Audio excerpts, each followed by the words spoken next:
have three of the people on the panel today are going to be on Zoom, and Sean and Quinn Smallboy are going to be here. Just have to get my script. So if Joan and Mark and have to remember who's here. Joan and Mark and Amelia want to turn on their cameras. That would be great. And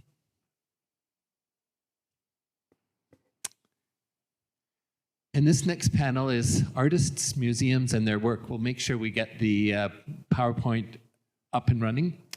I just want to introduce my friend Sean Caulfield.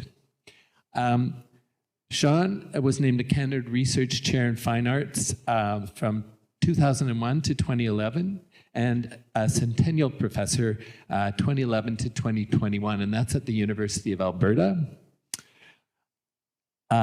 Sorry, I'm watching the screen there. I shouldn't be doing that. He's exhibited his prints, drawings, and installations and artist books extensively throughout Canada, the United States, Europe, and Japan. And Sean has been a great advocate and a very engaged artist in this project, and we're thrilled to have him involved. I'm going to go change the... do you want to put it on... a different view? Okay, and I'll hand this over to you, Sean. Okay, at least you can begin. So you can all hear me okay, I hope? Yep, great to see everyone, and it's a real pleasure and honor to be here today. I do want to just underscore my gratitude at being part of this project, and also being part of these discussions through these 2 days. It's just been really terrific and really enriching. So thank you, Patrick, and thank you, the museum, and thank you, everyone, for all this work to organize this. So as was noted, this panel discussion focuses broadly on the exhibition's investment in traditional, alternative, and non-Western relationships amongst peoples, cultures, cultural objects, narratives, and the work of the museum.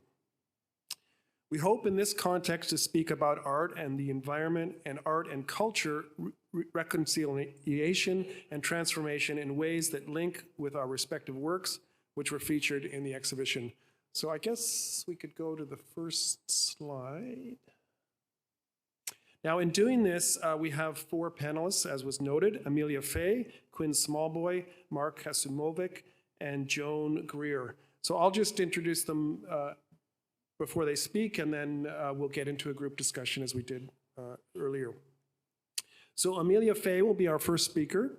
Amelia Fay's installation, Curating Colonialism, presents a pair of handmade moccasins by an unidentified Indigenous producer alongside Fay's embroideries that feature questions evoking the culpability of collectors, museums, and curators as evidenced through historical and contemporary museum practices. So with that, I'll turn it over to Amelia and let her present. Awesome, thank you. It's so nice to be joining you all. I'm here on Treaty 1 in Winnipeg, Manitoba on a blustery day, and wishing I was there with you all.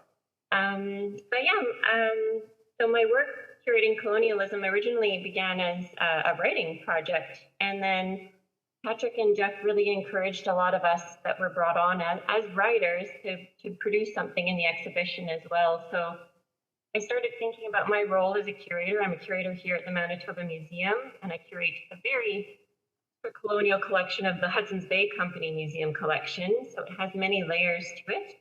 And I started thinking about how I could bring something into the show that really related to the work I was producing for the catalog.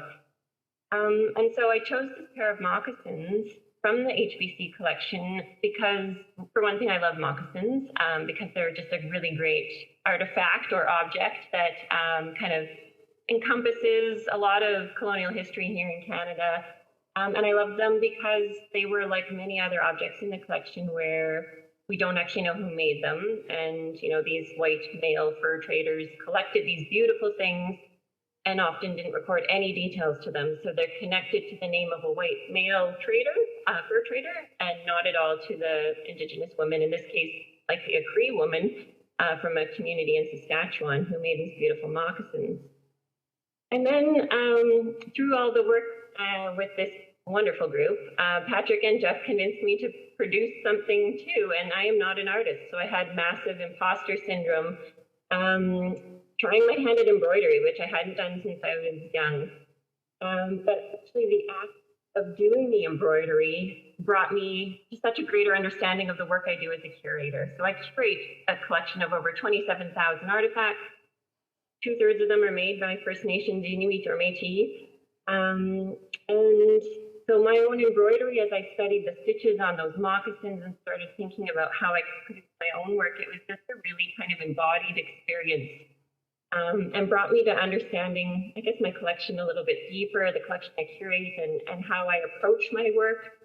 So I started, just embroidering. My lettering is super clunky. I'm totally not satisfied with how my work looks, but that's part of it too. And it got me thinking about all the makers that make these beautiful objects that find their way into museums, and what that means, and what might they have thought, knowing that their objects were in museums or put behind glass or put on display.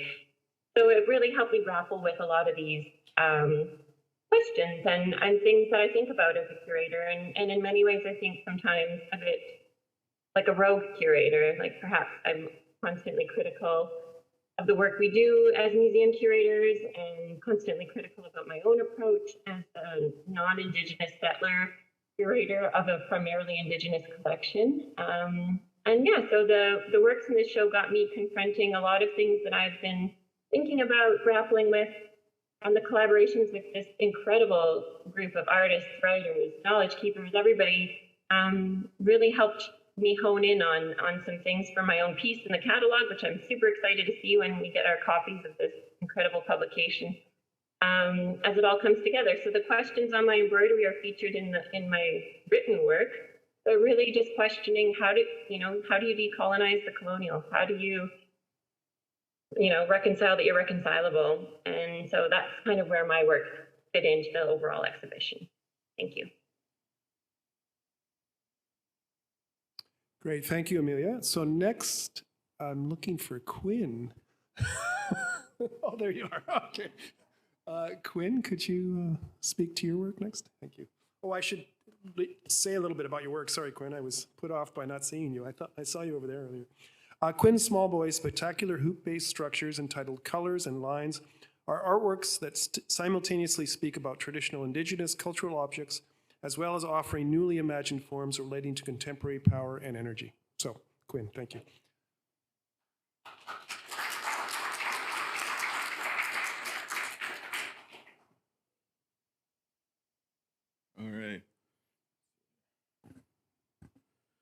All right. Yeah, thanks for having me. I think before we get started talking about this work, I would like to tell like a little backstory leading up to like my use of. There's a lot of lines here, a lot of rope, a lot of string. I'd like to set that up in terms like I think it was during my undergrad when I had a class with you guys remember Paul Wald? And yeah, so I had a class with him, and then it was just a mixture of painting, just doing like odd activities, just making art any which way, using material, found material. And then so he popped on a slideshow, and then I was just looking at the slide, everybody was watching it, and then I was like seeing an artwork from a previous student, and then I was like, oh, there was a lot of string work, and then I kind of I took to it, and I was like, yeah, I think I might want to try some string work, and then I think that's where I had I worked kind of in two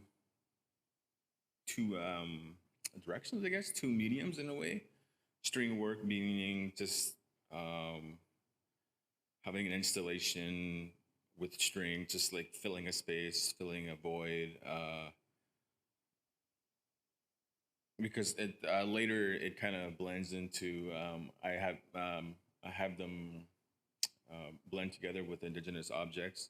But before that, it was like I was all about just making string installations in terms of like what could I fill or how do I work with string and my manipulation of the string. I just found it fascinating using like chalk lines and simple lines. And then for reference, I would look at architecture. Architecture for me was a big thing in terms of looking at a building, look at like the space that we're in right now. I would imagine it as a skeleton or like a frame, and then I would just see these lines, these shapes, these objects, and then I would just kind of like make my own version of it using string, more or less. That's that part, and then leading up to what you're seeing right now, there's actually another step where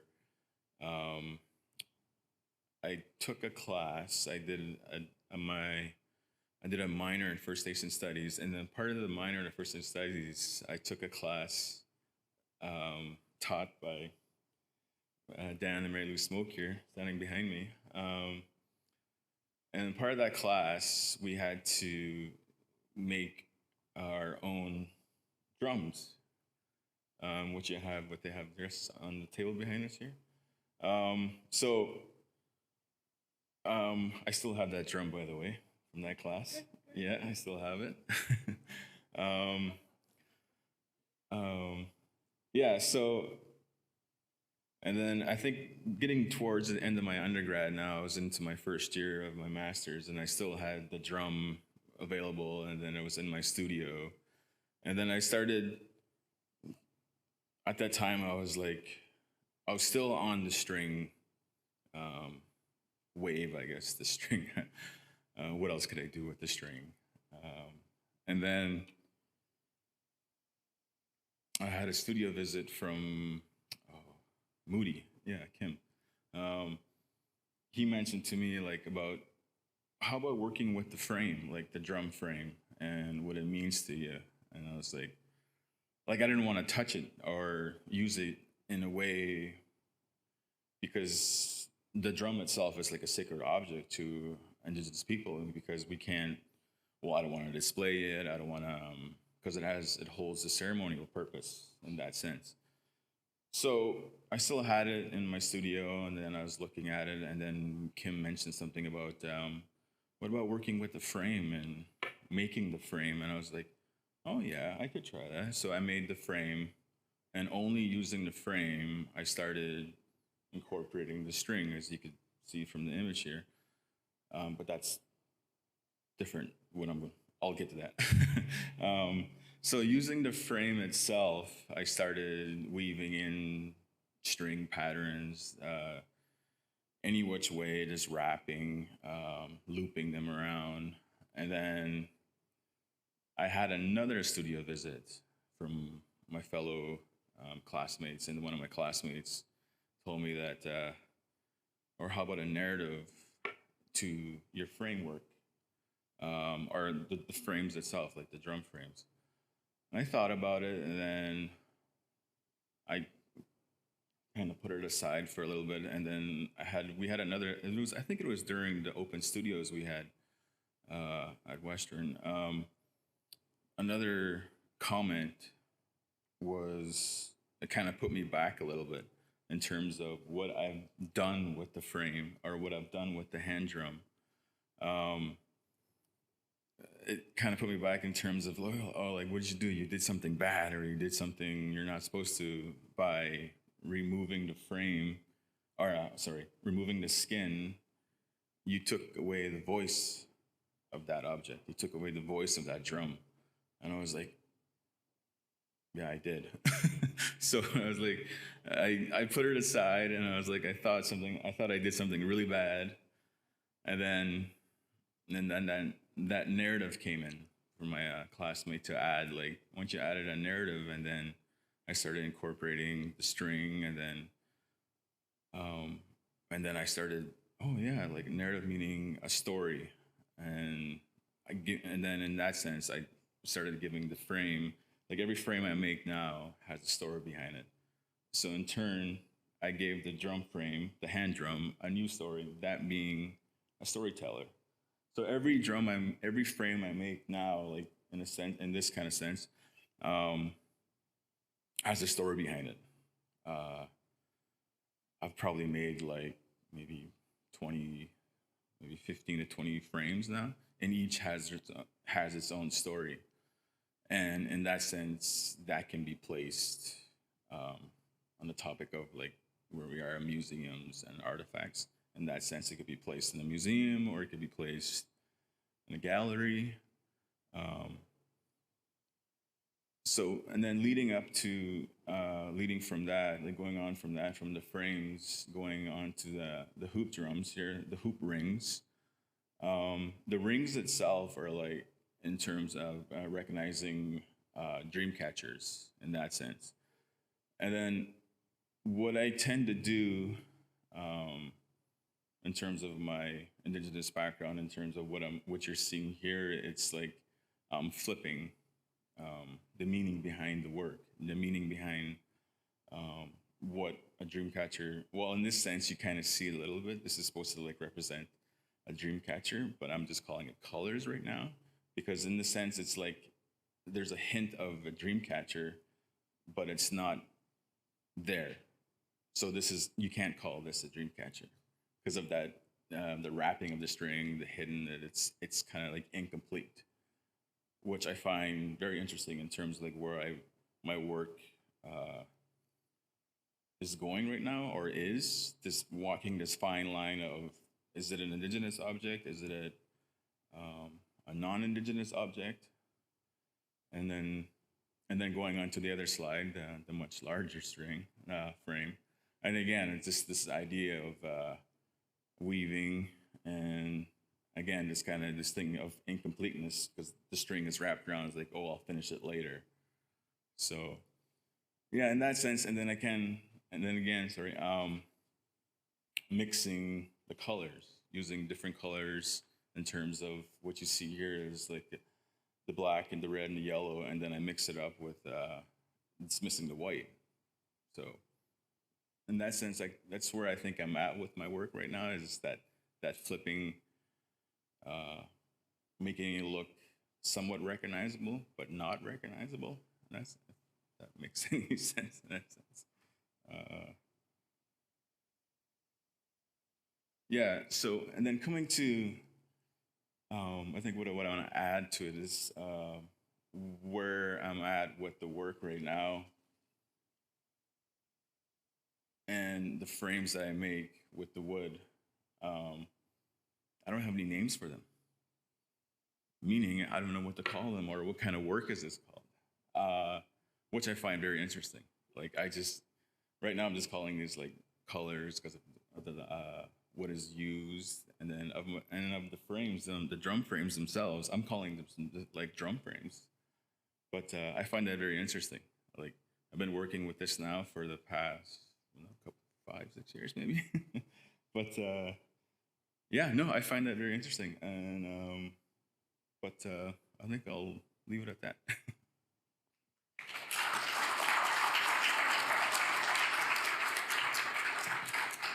Okay, thank you, Quinn. Next, we have online Mark Kasumovic, and Mark focuses his attention on conservation areas in the UK, surrounded by heavy refining industry in his lens-based suite of works for the GardenShip exhibition. The near post-apocalyptic skyline in these works contrasts with the wind-blasted and foreboding nature in a bird-watching hut, one of the photographs he presented. Other photographs in this series explore the often subtle and quiet ambience of climate change. So, Mark, I'll turn it over to you. Thank you. Hi, everyone. Hopefully you can hear me okay. I see a nodding head. Great. Thank you for having me, and I'm so sorry I can't be there. I really wish I could be there because it looks beautiful there. I miss Canada. I'm actually in the UK right now, and it's always been interesting for me to be a part of this project from a country that is known as a colonizing country, but then also being an immigrant of that country, but also, being an immigrant of Canada, a first generation immigrant of Canada. And I think it's, for me, that this context of, you know, we're all in this together. We are really connected in many ways, and there's nothing bigger in my mind right now than the environment to kind of connect us as a potential problem that we all have to solve together, or at least think about together. I did seek these kinds of landscapes in the UK landscape, these kind of post-industrial landscapes, I guess you can call them.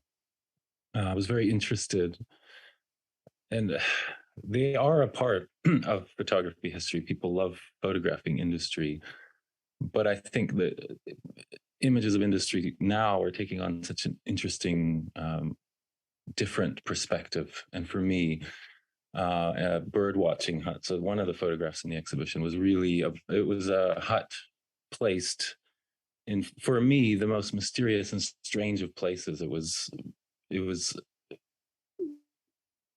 the most heaviest refinery kinds of, most industrial kind of place to put a bird watching hut. And there are wonderful birds that come there, but it's, for me, it's impossible not, get distracted by this giant industrial landscape behind it. So while you're supposed to be watching nature, there's this very, very foreboding feeling that you're actually watching something, maybe killing the natural, or altering the natural significantly. For me, I've always really loved photography for the way that it can resolve the world. It can ask questions of the world.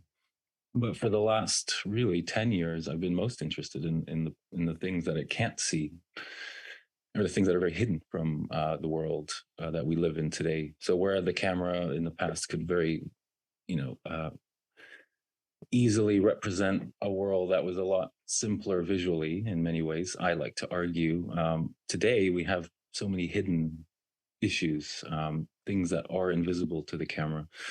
So that's, for me, something that I've really taken to heart in terms of trying to photograph things that are very difficult to photograph. I think that's where the value in photography lies, in trying to envision things that are difficult to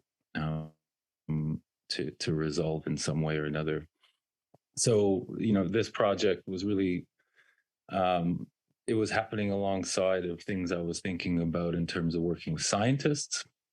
And I worked alongside scientists, and I photographed laboratories as spaces that are often working on these problems that, it's very difficult to envision some of the problems that scientists are working on.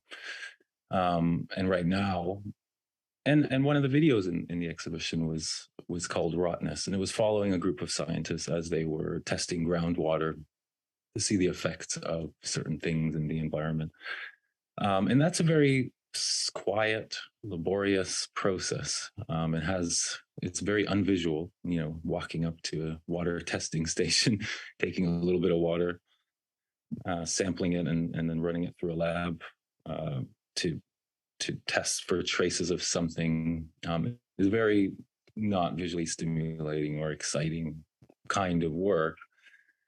So, but that's why I'm so interested in how do we represent this really, really important work happening, and how do we make it more interesting so that people can get engaged in this kind of research, and to show it as, multifaceted and large, and something that, we have thousands and thousands of scientists working on something like climate change, how things are changing in the environment, and so on and so on. That process, trying to use the camera to make this problem, or some of the problems, more interesting, is something that I'm continuing doing, and I continue to try and solve. And a little piece of writing that I do have as part of the upcoming publication has to do with the very interesting role that curating and art galleries and artists and all these institutions and people have to do together, is to potentially to just put as much work out there, combine it, and allow people to hopefully make a discovery for themselves. And I draw a lot on kind of the science, the philosophy of science, and this idea that, you know, some of the greatest discoveries, I guess you could call them, or new ideas or fresh ideas, or just the way that we can change our thinking often comes out of, you know, just happenstance, or just the right circumstances, the right kinds of images linked together, or the right artists working together, combining strange and wonderful and meaningful things together, mashing them up, and then allowing the audience to hopefully make a discovery for themselves, make something new, some new information to rise to the surface, and take something away from that space or that exhibition. I'll leave it at that. I'm sure we'll have some interesting discussion after. So thank you very much.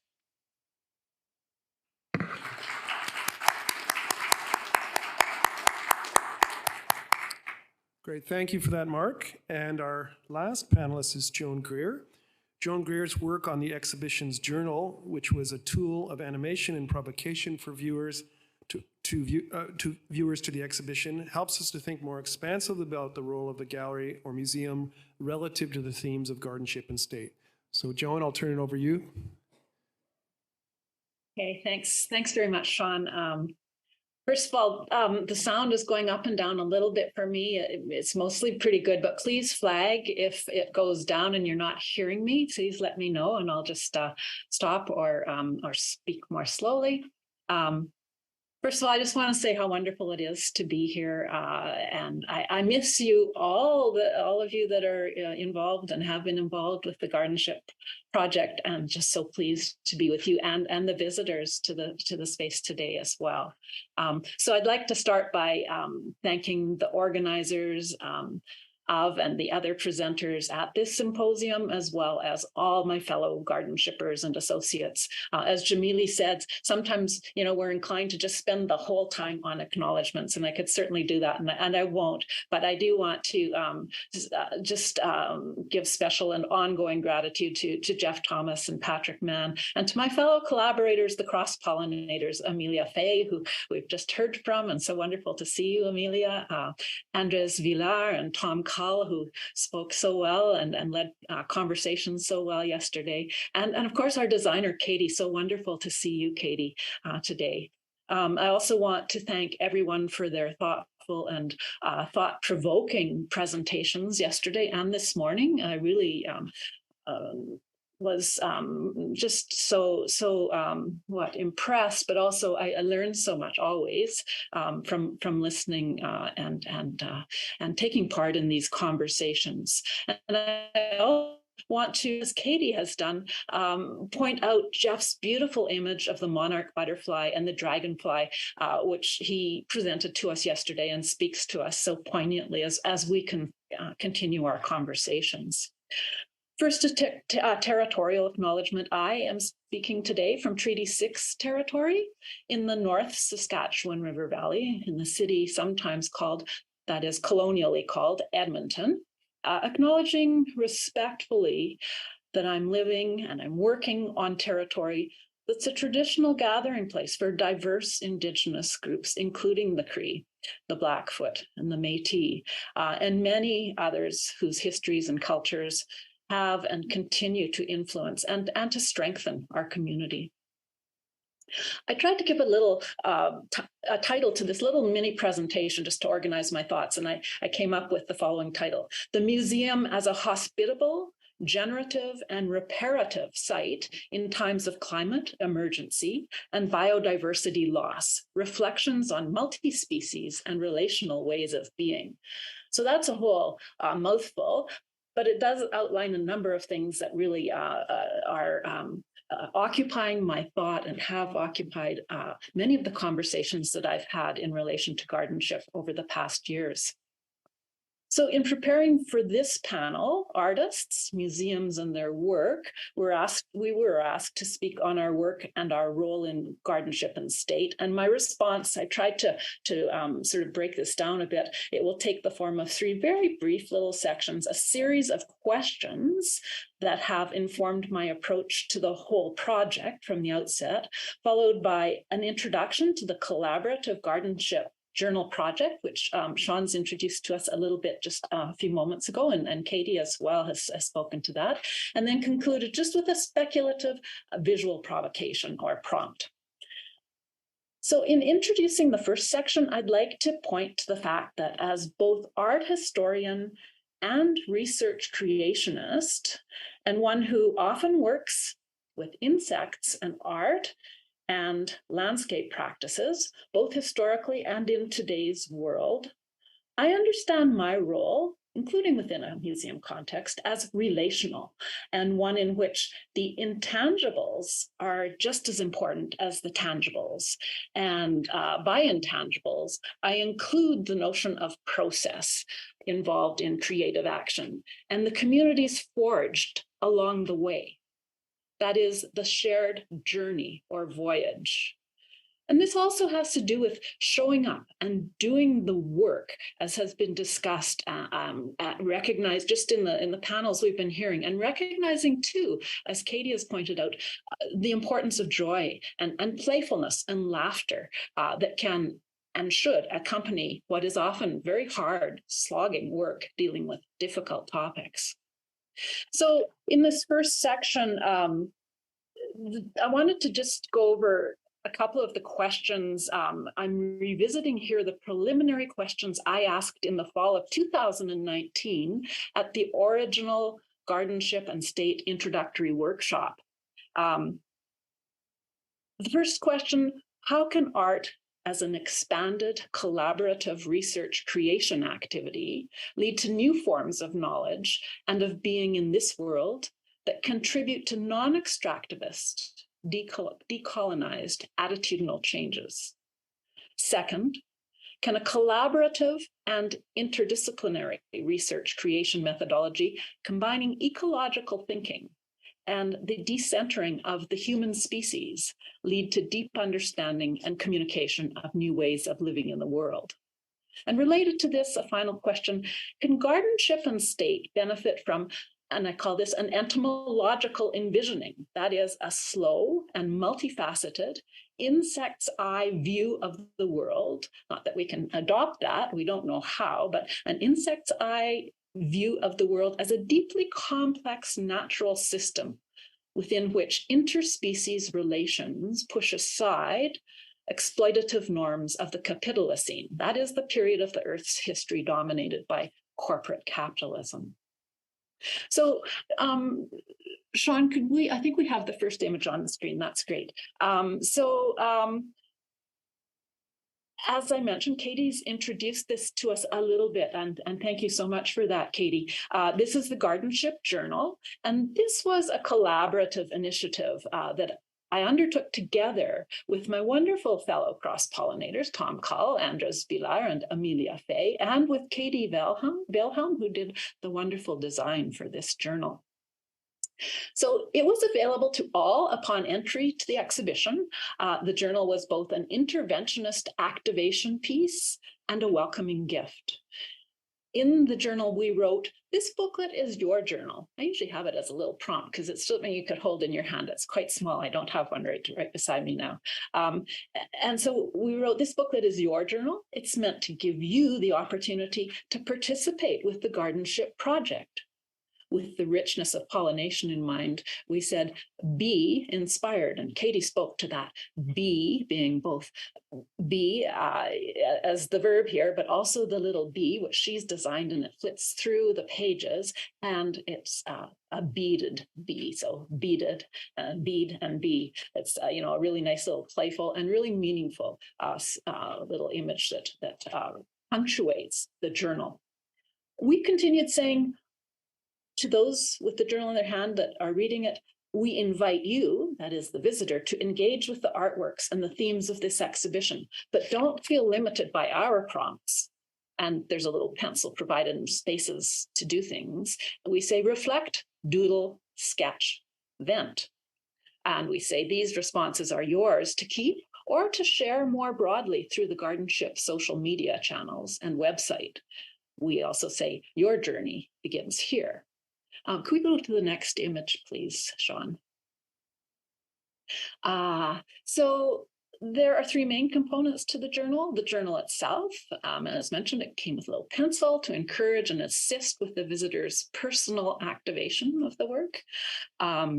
And the GardenShip cross-pollination map created by Andres Villar, which served as a kind of a blueprint for creatively navigating the GardenShip and state works. And we had titles, or I should say Andres had the titles of the GardenShip works, the names of the contributors and the themes in red, scrawled over Deshka and Zibi.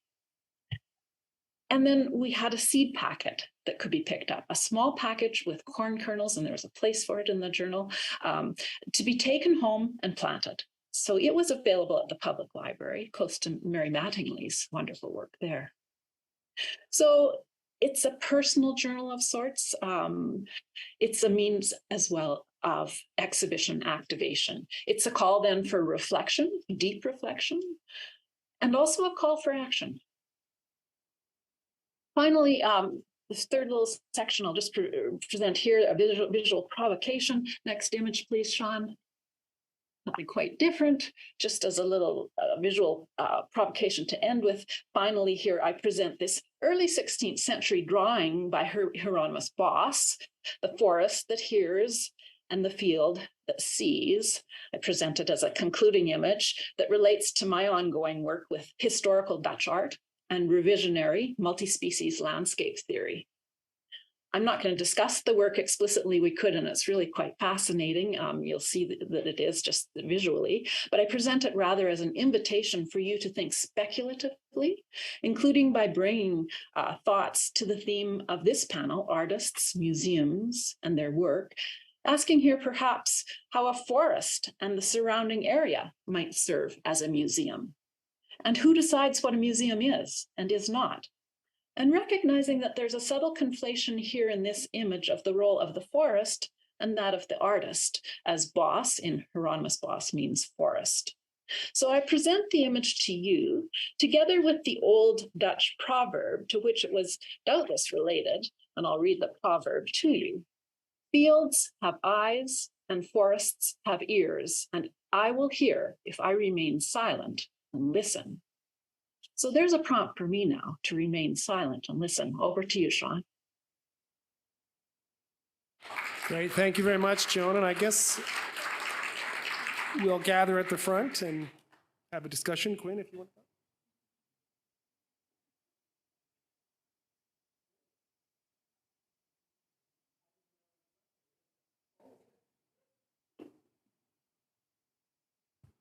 I've got to talk about my work, so I'll be super quick because I want to get to discussion. Actually, building off of that last slide, how many people know the 1971 work by The Lorax by Dr. Seuss? So a lot of people. If you don't know it, it's a children's story about greed, corruption, and the dangers of capitalism, I think, expanding and not being controlled. Is that a fair for those that have read it? Synapses. How many people have read Dante's Inferno from 1320? As you know, a story about someone that goes to another world, the land of the dead, sees the future, comes back and tells us about it. There's more to it, but that's kind of it. They're both the same story. One's a lot longer than the other, but essentially the same story. Dante starts in the dark woods. In the Lorax, we start in the land of the crickle grass. In Dante, we have a guide and a narrator, Virgil. In the Lorax, we have the Onceler. In Dante's Inferno, Virgil's an imperfect character who knows he's done something wrong but can never find redemption. The Onceler is an imperfect character who knows he's past mistakes, but again, cannot find redemption. They both go on a journey into another world. And by the way, before you go on the journey, you have to pay the Onceler some money. That's familiar, right? They go to another world, and as they descend into this world, they see more and more horrific sights. In the case of the Lorax, it's of course more and more horrific sites of environmental destruction, right? We get to the bottom, and what do we see with the Lorax? We see a story about the lifted Lorax, who might return one day. That sounds familiar, right? So why am I telling this story? I was thinking about making this work, and I was thinking about the stories we tell children, what we teach, what we don't teach. And in that comparison there, for me, I think there's two interesting things. I mean, that's an example where I think a story has maybe been transformed in a good way, in a positive way, to talk about environmental dangers and to talk about how we have to rethink the environment. But as we've been talking all throughout this conference, stories are also problematic and can be used in very dark ways and very problematic ways. And I don't think in every case, of course, disturbing and troubling historic events are completely the result of stories, but stories are often implicated in part of them. So for me, I think one of the great things about this project is rethinking stories, thinking about who is silenced, that word has come up a lot, who has been silenced and why, and how we can rethink stories. And so for me, making this work was about thinking about toys, thinking about learning, and thinking about how we can rethink stories. So thanks for that. And now let's get to, two more slides, okay. So and this is a slide of one of the sculptures. It's my rocking horse oil tanker. And next slide, maybe. And this is my daughter had this pull toy, a wooden pull toy. And so this is my oil derrick pull toy. You can pull it around your kitchen anytime you want. So thank you very much for that. Okay, let's get to.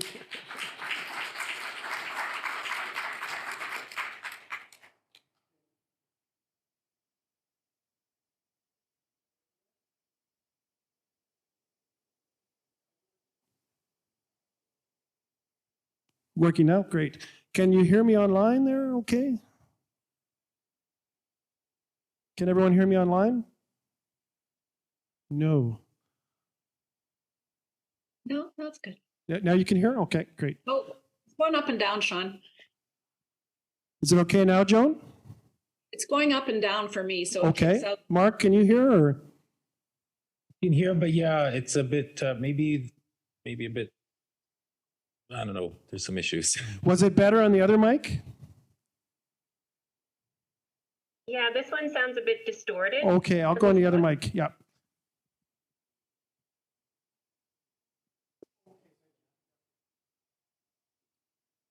Okay, so I'm delighted to try to facilitate this talk. I was a little surprised. I'm honored to do it, but I was surprised Patrick asked me because, as you know from yesterday, my role in this project was mostly to ask questions that didn't make any sense. So hopefully I can facilitate a discussion of some use here. So I guess the first question I want to ask everyone has to do with, I think, something Quinn really eloquently touched on. Amelia was pointing to it. And that is acknowledging the problems of museums and archives and trying very hard to work through ways that they can be rethought. But in that kind of journey, very difficult kind of positions can come up. And even in our efforts to kind of make positive change, problems can emerge. And I think, Quinn, you were referring to that in terms of coming upon the drum and realizing, oh my goodness, what have I done? So I guess the question in a sense is, how do we reflect more on the value of the museum, but its problems and how to kind of intervene there? So Amelia, maybe I'll start with you because I think you were beginning to explore some of that. Yeah, thank you. I think and working in a museum, it's certainly, and it depends, I suppose, on the institution as well. So you're sort of bound by history a bit in the sense of perceptions of what a museum ought to be, but also bound by perhaps your own particular institution's policies and procedures, very dry. And just as well as you're bound a little bit by perhaps your own background and where you're coming from in terms of your approach. And so I think for me, like, I've been fortunate that the museum I work at, the Manitoba Museum, is very somewhat progressive in that a lot of the work we've been doing, former curators before my time had sort of been pushing the envelope a little bit in terms of their approach to presenting history and doing a lot more of sort of collaborative engagement. And the word collaborative is a bit loaded too. We can probably break that one down at some point. So I kind of stepped into a place that already had a little bit of wiggle room. And so working within the confines of the museum I'm at now, it still requires a bit of a push for things.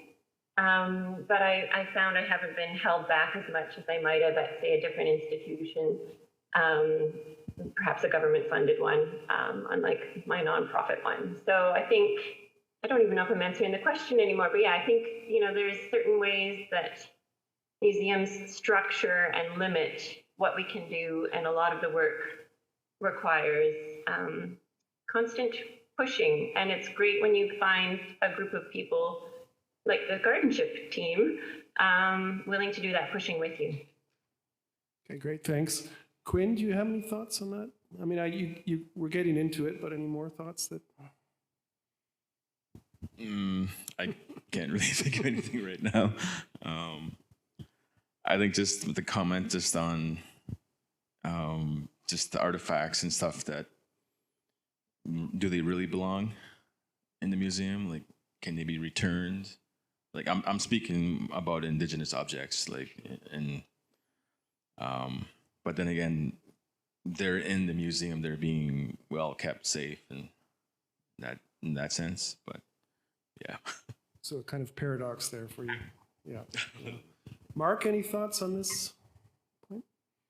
Yeah, well, I love what you said, Sean, about asking questions that don't make sense. Because I think that's a way that we can start to discover new ways of thinking about things. If we keep asking the same questions, we're going to get the same answers. No rational person should ask the same question over and over again in hope to get a new answer. And I think for me, museums have always been, there's problems attached with display in certain institutions and things like that. But it is a special place, and it's one of those places where you can kind of quietly look at something for a long time without something else vying for your attention. And I think if we mash interesting, strange, odd things together in a space where people can actually be quiet and think, I think it's a place that's a special place where we can kind of discover new ideas for ourselves. So I think that's what we need to do more of. And again, that's why I really, really enjoyed this project. I think if we have this many voices together in a project, we're much more likely to get new ideas than if we're working as individuals. I think it's really difficult today to not work collectively and expect to have, make a difference or create a new idea. I think we need to rely on each other to work together. And again, that's something that I think I've argued in this project before, is that with this many voices coming from this many perspectives and this many, different projects, it's a special thing, and it's something that doesn't happen every day. Great, thanks. Joan, do you have any thoughts on this point? Yeah, I was thinking of the question, artists, museums, and their work, and first of all, in respect to this, there's the aspect of artists too, and asking questions, as you say, Sean, and sometimes they're questions I think that we've asked before, but maybe are asking in new ways, and sometimes they're completely, new questions. But what is it to be an artist, and where the word history keeps coming up. History isn't a thing, of course, and it's ever changing, and that I'm a historian, so an art historian and a research creationist. So this idea of whose history, and who says what an artist is, or who says what needs to be collected. So when I was looking at this question, I really came up with more questions rather than anything that is an answer to questions. But I can say that I'm worried about museums. I'm worried about if I look in a Canadian context, I'm worried about our national art, institutions. I'm worried, I've always been worried about funding. If I look to, I'm Dutch as well, if I look to the museums there, we're undergoing huge transitions, really important ones, asking really important questions, but there's a lot of pushback too. So it worries me because it's a really important point. And these important points take time. Just as we've had in GardenShip, we've been opened up a space to look at some of these things. But usually in the museum world, you don't have that space opened up to you because you're undergoing restructuring, you're undergoing funding cuts. And so, it worries me having to do this important thinking at a time when our means are being reduced. So those are some of the questions that arose in my mind when I referred to this question that we were being asked as a panel. Great, thanks. How are we for time? Do I have time for one more question, or? Okay, so thanks for that. This next question really is not going to make sense, so stay with me. And I'm going to start with Mark on it. I think throughout the conference, a really interesting debate around non-human and human has come up, and discussions around that. And in particular, in my mind's eye, I think questions around trying to find more interconnectivity, kind of belonging, and questions about a sense of separation. I hope that's making sense so far. So Mark, where I'm going with this is thinking about your hut piece and how it framed that distant industrial landscape and set up a sense of separation, but also at the same time, set up a sense of, well, isn't that us as a species unfolding the way we unfold? In other words, we're watching ourselves unfold the way we evolved to fold. This is nature. This is us, right? So there's again a kind of a paradox that emerges. So I think, although I'm pointing to Mark's hut as an example of this, in some ways, museums, a drum, all of this is a kind of framing that raises these sorts of philosophical questions. I hope that made some kind of sense to people. And Mark, I'm going to put you on the spot and ask you to respond to that. Yeah, I agree with you. The reason I'm not there is I was actually blessed, I guess I could say, with being invited to join a bunch of scientists in Vietnam, and they were looking at caves, and essentially cave ecosystems offer this really wonderful historical artifact in the stalagmites. So they can kind of take these stalagmites, cut them, analyze them, and they can see changes in time and changes in weather pattern and changes in environments in the stones, which is really quite beautiful. And again, something that you can't see with your eyes, but a machine analyzes these things, and an instrument can kind of understand that, and then they can run that data and make sense of it. And the reason I say that is because there's so many humans are part of such a long history, and this very, very recent history that we have of industrialization it's so new. And it's so bizarre if we think about all species that have lived on this planet for all time, I think we're living in a very, very strange time that we've put ourselves into. And yeah, watching that unfold is interesting. And that hut acts kind of as a museum, really. It just puts a frame around the world. And yeah, it's a quiet space. It's separated. It feels like a human space. But then, yeah, we're watching the outside space unfold, and we are part of the natural. We are just as, the animals are. We are unfolding as they do. We are doing this perhaps to ourselves. Perhaps it's not good for ourselves, but that doesn't mean it's unnatural. And I'll just finish. I'm kind of going on a tangent here. But I'll just finish because I found it really interesting working with climate scientists, because they convinced me very quickly that the planet, it's not about saving the planet, it's about saving ourselves. The planet will be fine. Our lifetimes are so small, and if we were to eradicate ourselves by our own action, the planet wouldn't care. It would continue, and that's not what it's all about. It is about caring, and it's about looking, and it's about being critical about ourselves. And not saying, this is ruining the planet. What we're doing is we are watching ourselves, kind of, in a sense, not doing our best. We could be doing better. And I think that is interesting. We are watching ourselves not be at our best, and I think that's the sad thing. I'll stop there. Great, thank you. Amelia, I don't know if you have thoughts on that question? Yeah, I think my background, I'm an archaeologist by my training. So this, what Mark was just saying really makes a lot of sense to me, just thinking about just through the minuscule amount of time that humans have been on Earth and the impacts we've made. But also just, this idea of human centering, the biodiversity crisis and things that are happening to other non-human species are often framed in how it affects us. We won't be able to see these incredible creatures, but it's not about us. And I really actually, from working with Joan, she's the one who really sparked me thinking more about multi-species and thinking about the relationships. That's what's been so magical about this project, actually, is working with all these incredible people and getting new, fresh ideas, like Mark was saying, and feeding off of each other.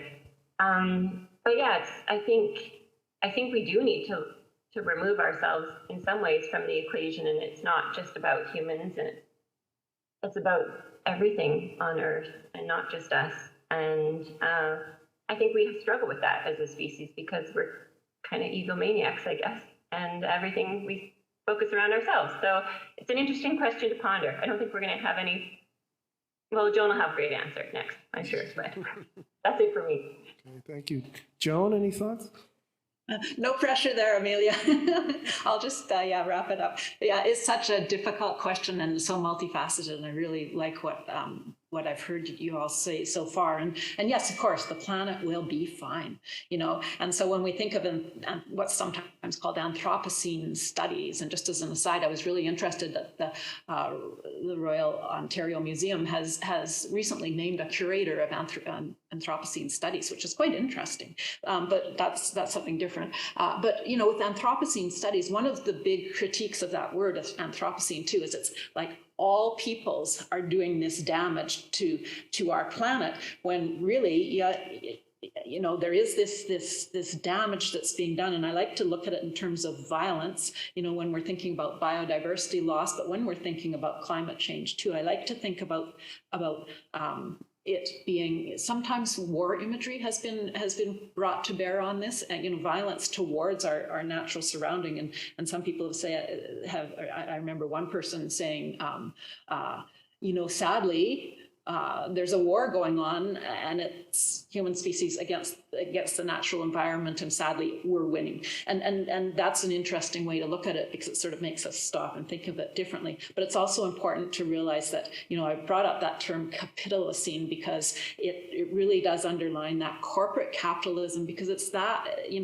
within that sphere that so much of the damage has been and is being done and continues to be done. So I think we also were asked to think a little bit about colonialism, and I think it's important that we pull out the strands that there are some aspects of our social fabric that are doing the damage, and many that haven't been, and their communities sometimes have some of the answers that we look to. So I think that's probably, I mean, such a difficult subject, but I'd like to hear, more about if any of you have other ideas. That's sort of what I'm thinking of right now. Thanks, Joan. Quinn, last word before maybe we turn to the audience. Could you the question again? Well, I mean, it's I suppose really a question about, we see this problem that we're separated from nature. I mean, that's one way to put it, maybe. But at the same time, we are of nature, and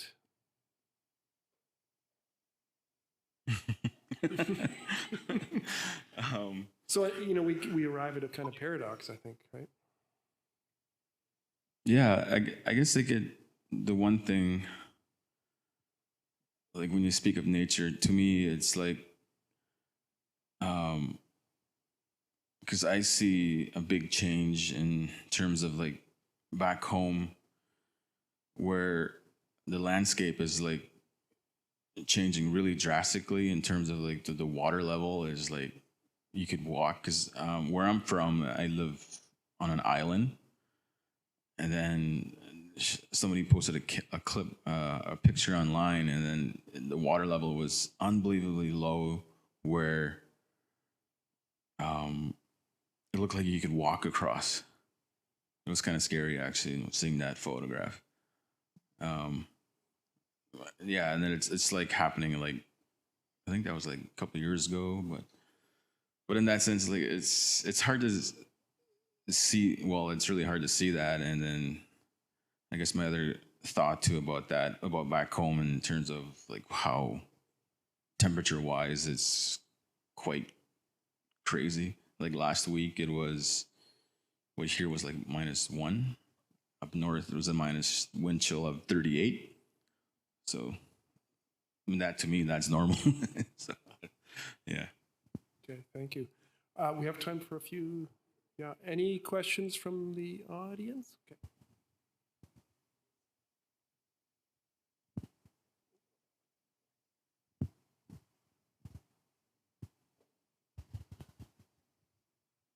I was just wondering if anyone on the panel has been thinking about how materialities can help in terms of what we show, what we collect,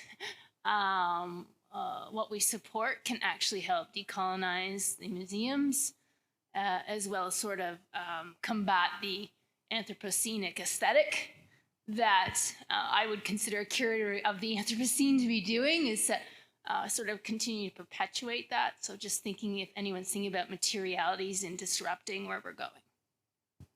Did you guys catch that? Does anyone want to step up?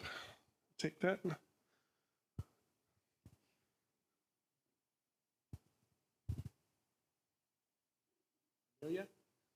Amelia, do you want to take that? That's an excellent question. And I could say that that's been slow churning in my brain, and likely many others. But I don't think I really have a great answer for you today on that. But in terms of, yeah, I think in terms of collecting and displaying, it's tricky. It's tricky. I don't have a good answer. I'm sorry. I'm going to stop rambling because I need to ponder this a little bit more. Maybe something will come up in a second, but if someone else has a ready answer, let's go. Anyone else want to? Joan, go ahead. I don't have the right answer, but I think it's a great question, and it's one that I ask too. So, when I started, I said, I have a series of questions here. I don't have many answers, but just sort of, I think it's really, really important to ask these questions. I think, even just asking who does the collecting? Why is it collected?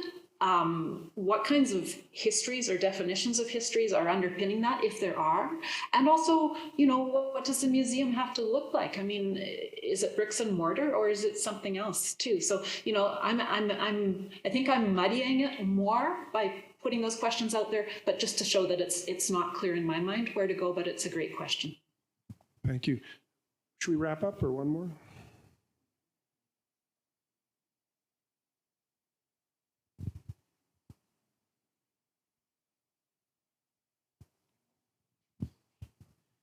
I don't really 100% know how to ask it. I've been trying to think it through the whole presentation, but this one's specifically for Quinn.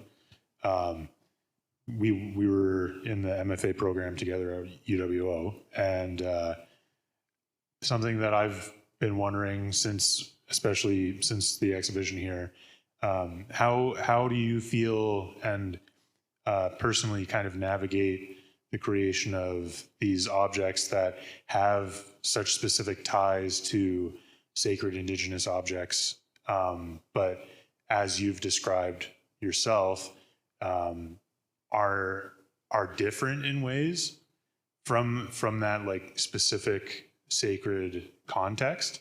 Again, I don't know exactly how to ask the question, but I'm just wondering how you're kind of navigating that now, like since we went through the program and since the exhibition, and now that those two pieces have been acquired for a collection. Yeah, it's. I think it's just it's still ongoing, because I've tried doing another object, and the other object is snowshoes. So get rid of the weaving of the snowshoes and the support that what snowshoes need to be able to walk on the snow. And then I switched that up and I would put in the string, the paracord string, and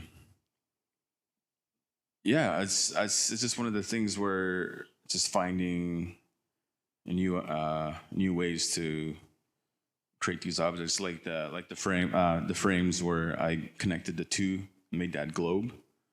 So, and then I have one work that's still kind of brewing, and that remember I spoke briefly about it with the teepee with the fabric, in terms of it being fabric of your more modern camping materials.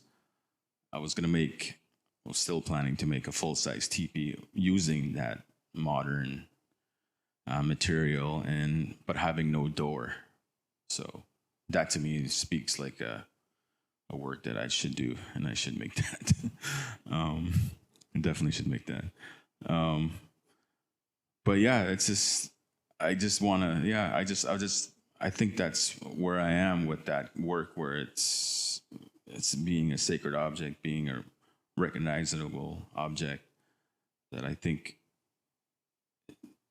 should be explored more, and I should be making it more. Well, I am, I guess. Yeah. Thanks very much. So maybe we'll wrap it up there. And I just want to thank the.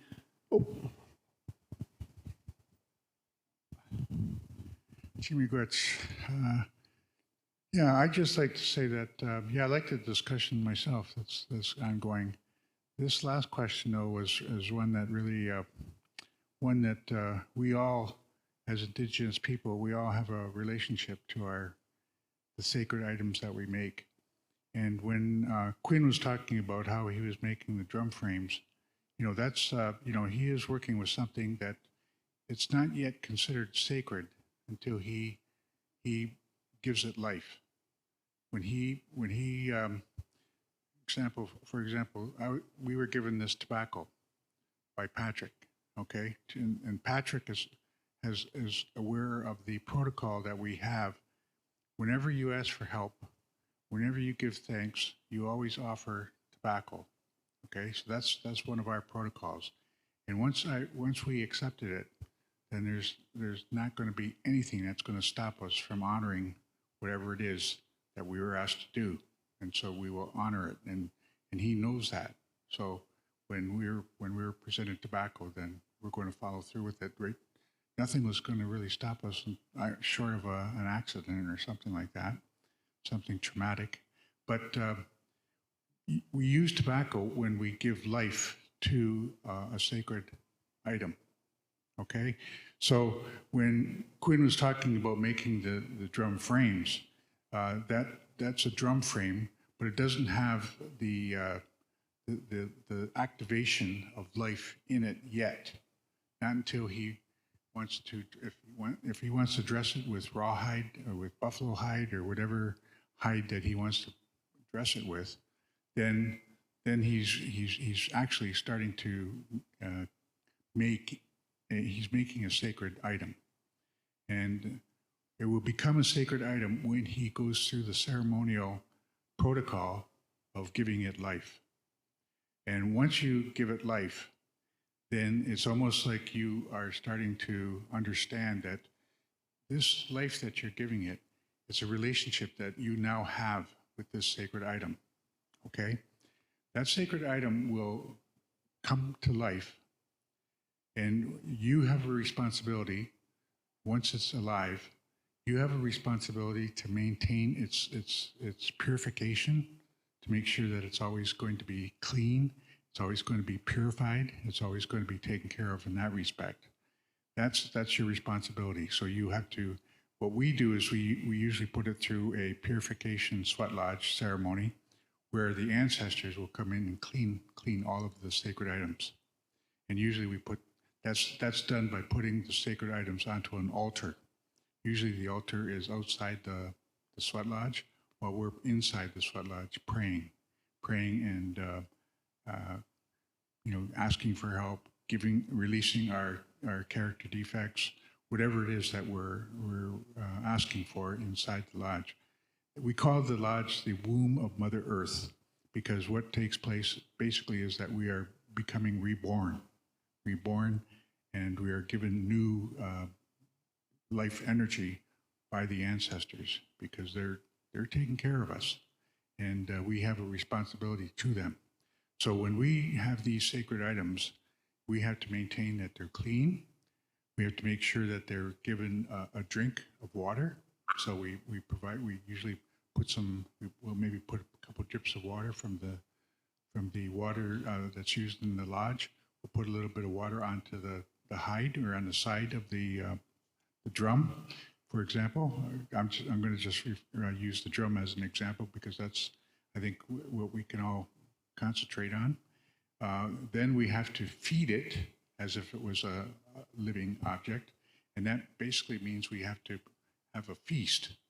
And the feast usually means that we all bring food that is contributed to the ceremony.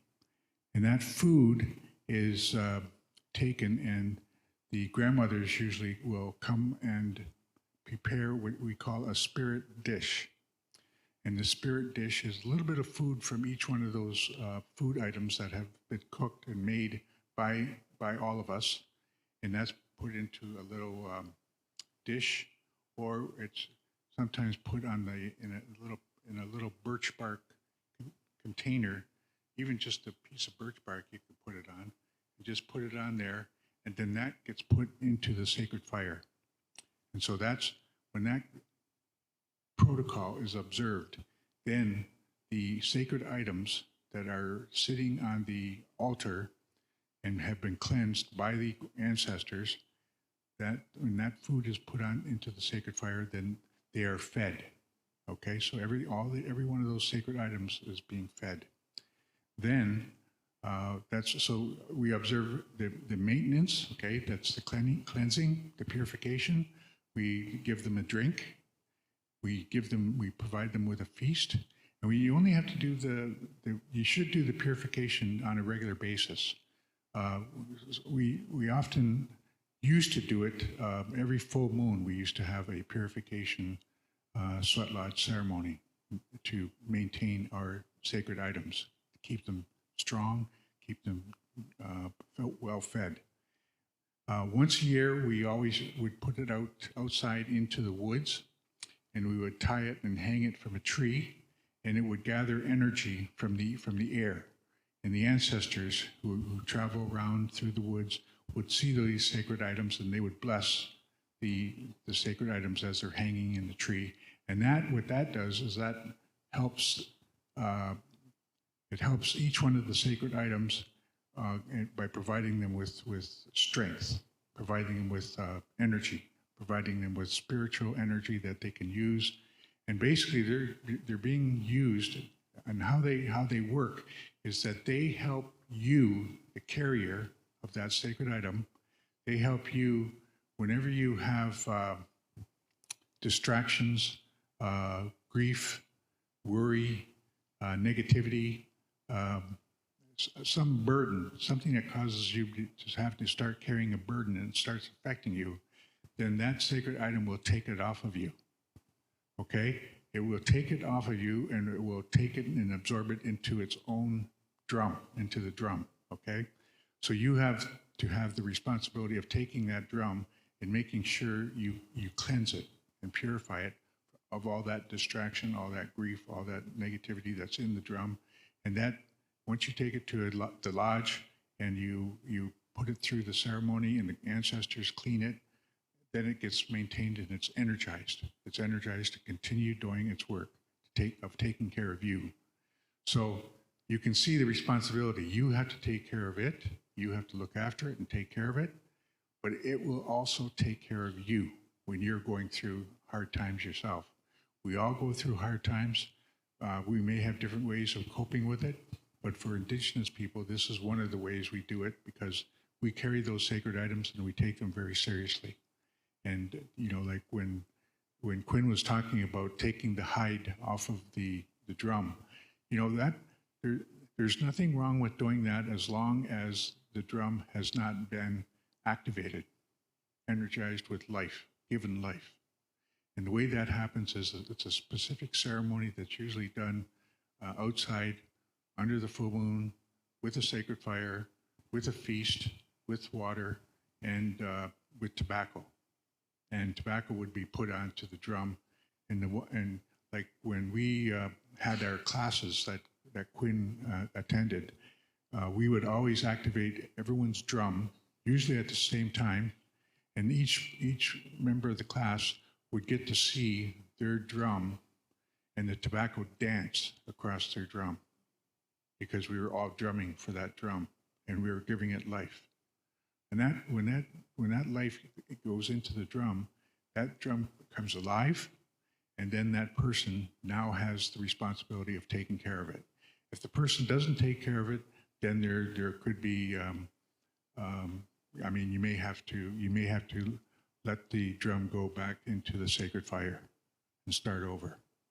But you have to maintain your responsibilities to that sacred item. And that's very important to do that, to maintain that. So see, like our drums, we continue to do that. Ever since we made our drums the same time we made them with Quinn in that class. And so we continue to maintain them with the ceremonial purification, the water, giving it a feast, and then having it fasted outside, giving it energy outside. Quinn's is still alive, is still working. He may have his own way of taking care of it. You know, whatever works. That's you do it the way you either have been taught or the way you know that it's going to continue to work for you and take care of you. So just a little bit about the sacred items and how we look after them and take care of them. Aho. Thank you so much. That was a great way to end the discussion, I think. So wonderful. Yeah. So thanks, everyone. Thanks to the panelists. Let's just have a final.